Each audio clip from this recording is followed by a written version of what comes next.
Hello students, welcome to my channel. So student, जैसा कि आपके बीए थर्ड सेमेस्टर में जो आपका समाज शास्त्र है यानी जो आपका सोशियोलॉजी है, तो आज की वीडियो में मैं आपके परीक्षा के दृष्टि से शॉर्ट इम्पॉर्टेंट क्वेश्चन आंसर लेकर आई हूँ जो आपके परीक्षा के दृष्टि से अत्यंत महत्वपूर्ण है और आपके परीक्षा में यहीं से प्रश्न पूछे जाएंगे।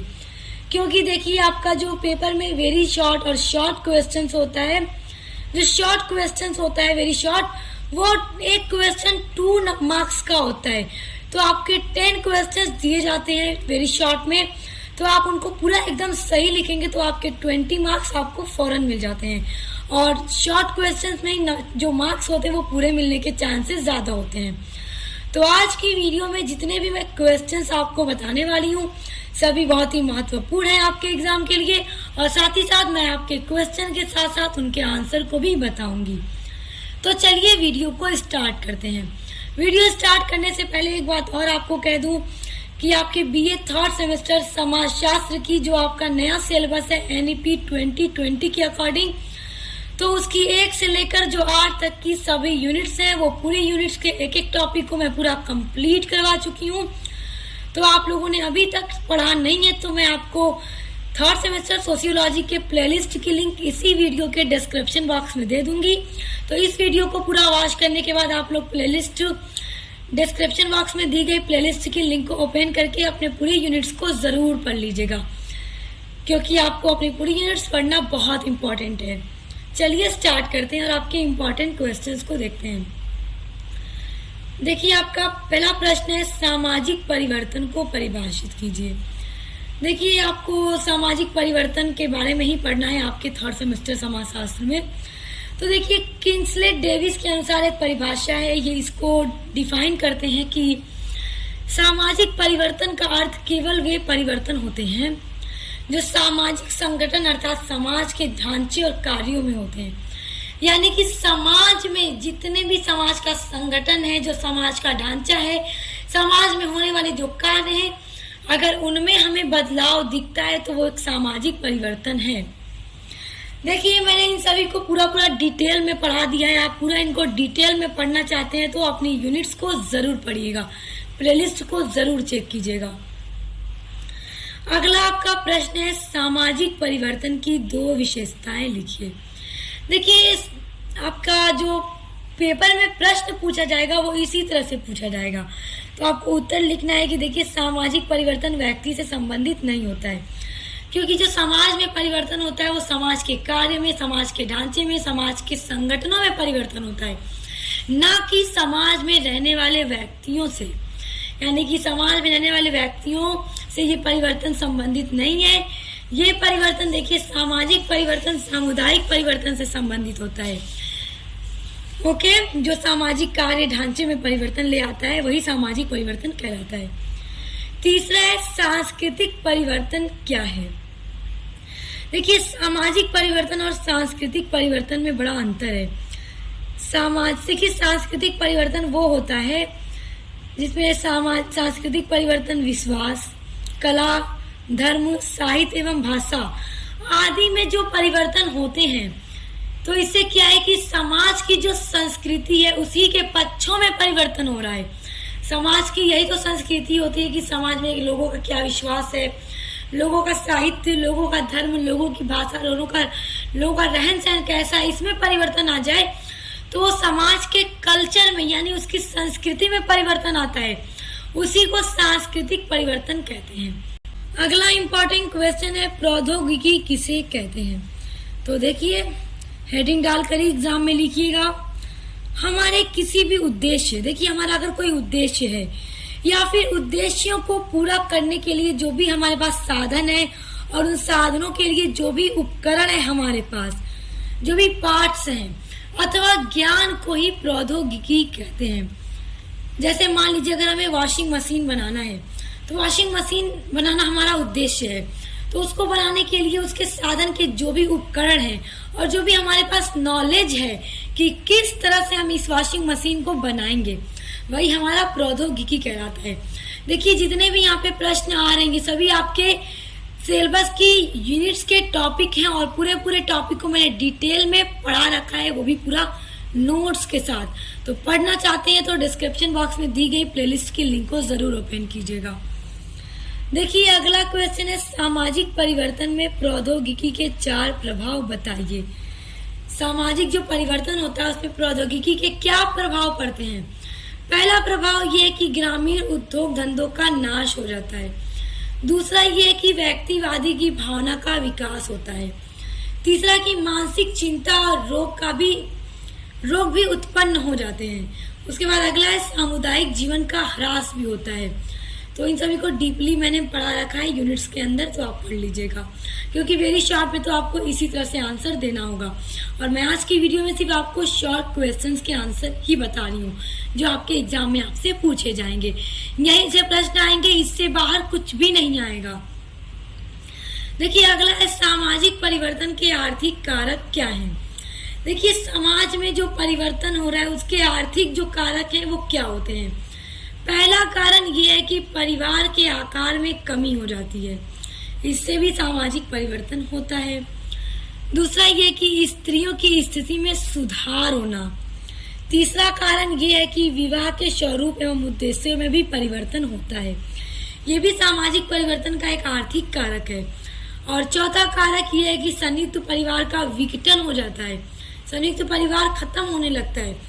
तो ये 4 ऐसे आर्थिक कारक हैं जिनसे सामाजिक परिवर्तन होता है। देखिए अगला है आपका सामाजिक उद्विकास से आप क्या समझते हैं। मोस्ट इम्पोर्टेंट क्वेश्चन है ये।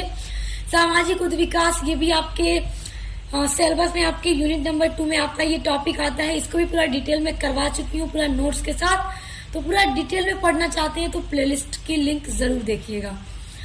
देखिए इसको उत्तर अगर आपको देना हो एग्जाम में तो किस तरह से आप देंगे। देखिए जब कोई वस्तु है वो अपने सरल रूप से, जो कि काफी सिंपल जिसका रूप है, वो जटिल रूप में परिवर्तन होने लगती है और उसकी दिशा में भी परिवर्तन होता है। उसकी दिशा में भी परिवर्तन हो सकता है, उसकी दिशा किसी भी तरह से जा सकती है, तो उसको सामाजिक उद्विकास कहा जाता है। देखिए बर्न तथा निमकॉफ ये विद्वान है, इन्होंने एक परिभाषा दी है सामाजिक उद्विकास पर। देखिए कि सामाजिक उद्विकास केवल मात्र एक निश्चित दिशा में परिवर्तन है। क्योंकि देखिए कोई भी वस्तु जो अपने सरल रूप से जटिलता की ओर बढ़ती है और वो किसी भी दिशा में हो सकती है, जरूरी नहीं कि वो सिर्फ उन्नत दिशा में हो, आगे की दिशा में हो, वो किसी भी दिशा में हो सकता है परिवर्तन, तो वो सामाजिक उद्विकास कहलाता है। अगला है आपका बड़ा इंपॉर्टेंट ये भी क्वेश्चन है कि सामाजिक विकास का अर्थ स्पष्ट कीजिए। अब देखिए सामाजिक विकास क्या है। विकास से ही लगता है कि आगे बढ़ना, उन्नति की ओर आगे बढ़ना। तो देखिए सामाजिक विकास का मतलब ये है कि कोई समाज है, सामाजिक विकास एक सामाजिक परिवर्तन का ही एक रूप होता है।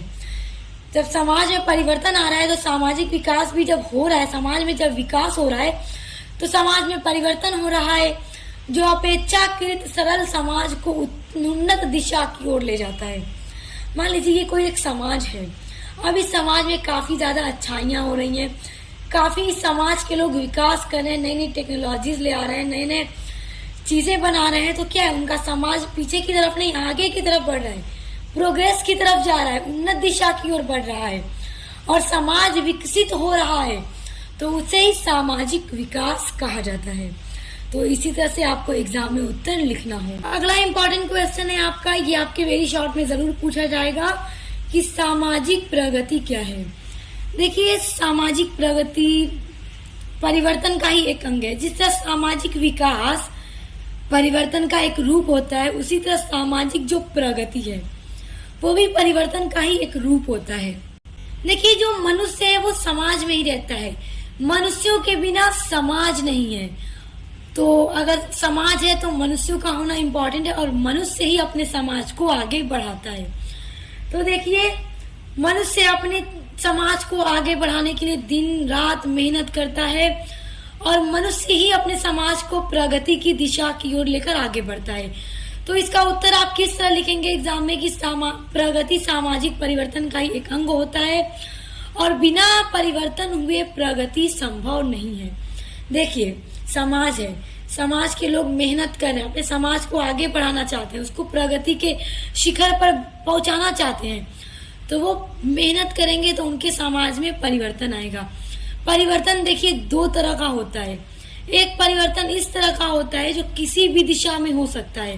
किसी भी दिशा का मतलब कि परिवर्तन तो इस तरह भी होता है कि आज कोई समाज है तो उसके लोग, उस समाज के मनुष्य मेहनत ही नहीं करते हैं, बेरोजगारी उस समाज में बढ़ती चली जा रही है, लोग के पास उद्योग धंधे नहीं है, लोग के पास काम नहीं है, लोग हाथ पैर लेकर बैठे हुए हैं, तो क्या है, समाज में परिवर्तन ये भी हो रहा है, मगर समाज पीछे की ओर जा रहा है, आगे नहीं बढ़ रहा है, घट रहा है, पीछे की तरफ चला जा रहा है, विकास नहीं कर रहा है, प्रगति नहीं कर रहा है।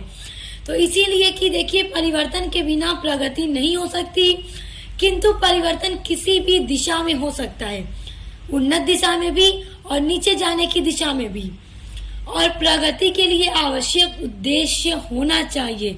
देखिए हमारे पास एक उद्देश्य होगा कि हमें ये करना है और अपने समाज का नाम रोशन करना है, अपने समाज को प्रगति के शिखर पर पहुंचाना है, तो हमारे पास एक उद्देश्य होना चाहिए। उसी उद्देश्य को मानकर हमें दिन रात मेहनत करनी होगी। जब परिवर्तन कुछ निश्चित उद्देश्यों के अनुसार अच्छी तरह से होता है तो वही प्रगति कहलाता है, क्योंकि जब अच्छी तरह से परिवर्तन होगा, आगे की तरफ हमारा समाज बढ़ेगा तो वो प्रगति है। और डाउन लेवल की तरफ जाएगा तो क्या है, हमारा समाज प्रगति की ओर बढ़ रहा है? नहीं, हमारा समाज नीचे डाउनफॉल हो रहा है, नीचे चला जा रहा है। इसीलिए हमेशा आगे बढ़ेगा अच्छी दिशा की ओर, वही प्रगति कहलाएगा। तो इसी तरह से एग्जाम में आपको अपना उत्तर लिखना होगा। अगला इम्पोर्टेंट क्वेश्चन है, सामाजिक उद्विकास और प्रगति में दो अंतर लिखिए। देखिए वेरी शॉर्ट में अक्सर इस तरह से दो अंतर पूछ देता है। तो देखिए सामाजिक उद्विकास और प्रगति में अंतर। देखिए पहला अंतर ये है कि सामाजिक जो उद्विकास है वो स्वतः चालित होता है, यानी अपने आप चलता रहता है और किसी भी दिशा में हो सकता है। जबकि प्रगति को मनुष्य करता है, मनुष्य दिन रात मेहनत करता है तभी उसका समाज आगे बढ़ता है और प्रगति की तरफ उसका समाज बढ़ता है। तो प्रगति मनुष्य स्वयं करता है और उद्विकास जो है वो अपने आप बढ़ता रहता है और किसी भी दिशा में चला जाता है। दूसरा अंतर यह है कि सामाजिक उद्विकास की विभिन्न स्थिति से गुजरता है। विभिन्न स्थिति का मतलब वो अच्छाई बुराई किसी भी स्थिति से समाज होकर गुजर सकता है, जबकि प्रगति उचित और उन्नत दिशा में होने वाला परिवर्तन है। प्रगति हमेशा समाज आगे की तरफ बढ़ेगा, उन्नत दिशा की ओर सही रास्ते की तरफ बढ़ेगा, वही प्रगति कहलाएगा। जबकि सामाजिक उद्विकास किसी भी स्थिति से गुजर सकता है, विकास की तरफ से समाज नीचे की ओर डाउन की तरफ जाने लगे, किसी भी दिशा में उद्विकास हो सकता है। तो ये दो जो डिफरेंस है सामाजिक प्रगति और सामाजिक उद्विकास में, ये दो डिफरेंस आप याद रखिएगा, बहुत इंपॉर्टेंट है। अगर आप इनको लॉन्ग में याद करना चाहते हैं तो मैंने पूरा टॉपिक कंप्लीट करा रखा है, पूरा अंतर भी बता रखा है, तो आप उसको देख लीजिएगा। अगला आपका क्वेश्चन है, बोगार्डस द्वारा बताए गए सामाजिक प्रगति के मापदंडों को लिखिए। देखिए बोगार्डस एक विद्वान है, इन्होंने सामाजिक प्रगति के मापदंडों को बताया है। तो इनके द्वारा बताए गए कुछ मापदंड देखते हैं। तो चलिए देखते हैं कि अगर आपसे एग्जाम में ये प्रश्न पूछ दे तो आपको इसका उत्तर किस तरह लिखना है। बोगार्डस ने सामाजिक प्रगति के कौन कौन से मापदंड बताए हैं। देखिए पहला है कि स्वास्थ्यप्रद पर्यावरण में वृद्धि होती है, यानी कि जो पर्यावरण है वो स्वास्थ्यप्रद होता है, उसमें वृद्धि होती है। दूसरा ये बताया उन्होंने कि संगठित परिवारों की संख्या में भी वृद्धि होती है, लोग ऐसे परिवार बनाते हैं जो संगठित होते हैं। तीसरा ये है कि शारीरिक और मानसिक दृष्टि से स्वस्थ व्यक्तियों की भी वृद्धि होती है। जो व्यक्ति हैं उनमें शारीरिक और मानसिक दृष्टि से उनका स्वास्थ्य पूरी तरह से सही होता है, उनका स्वास्थ्य सही होता है, तो इस तरह के व्यक्तियों में भी वृद्धि होती है जब सामाजिक प्रगति होता है समाज के अंदर। तो उसके बाद अगला है कि सार्वजनिक हित के लिए प्राकृतिक स्रोतों का लाभकारी उपभोग भी होता है। तो ये 4 मापदंड बोगार्डस के द्वारा सामाजिक प्रगति के बताए गए हैं और ये बहुत इंपॉर्टेंट है, आपके एग्जाम में पूछे जाएंगे। तो आज के वीडियो में जितने भी मैंने आपको वेरी शॉर्ट क्वेश्चन आंसर्स बताए हैं, आपके एग्जाम के दृष्टि से अत्यंत महत्वपूर्ण है। तो आप इन सभी को लर्न कर लीजिएगा, क्योंकि इससे बाहर आपके एग्जाम में कहीं से क्वेश्चन नहीं आएगा, यही क्वेश्चन आएंगे। और स्टूडेंट्स देखिए, अपने बीए थर्ड सेमेस्टर में अगर आप लोग इंग्लिश लिटरेचर पढ़ते हैं या फिर हिंदी गद्य पढ़ते हैं या फिर सोशियोलॉजी पढ़ते हैं, सभी की पूरी यूनिट्स मेरे चैनल पर करा दी गई है। आप उन सभी को पढ़ने के लिए चैनल पर विजिट कीजिए। हिंदी गद्य की क्लास चल रही है अभी, तो उसको भी मैं लगातार करा रही हूँ, तो आप उन सभी के लिए चैनल पर विजिट कीजिए, प्लेलिस्ट को चेक कीजिए, आपको अपना सभी सब्जेक्ट पढ़ने के लिए मिलेगा। तो हम मिलते हैं नेक्स्ट वीडियो के साथ।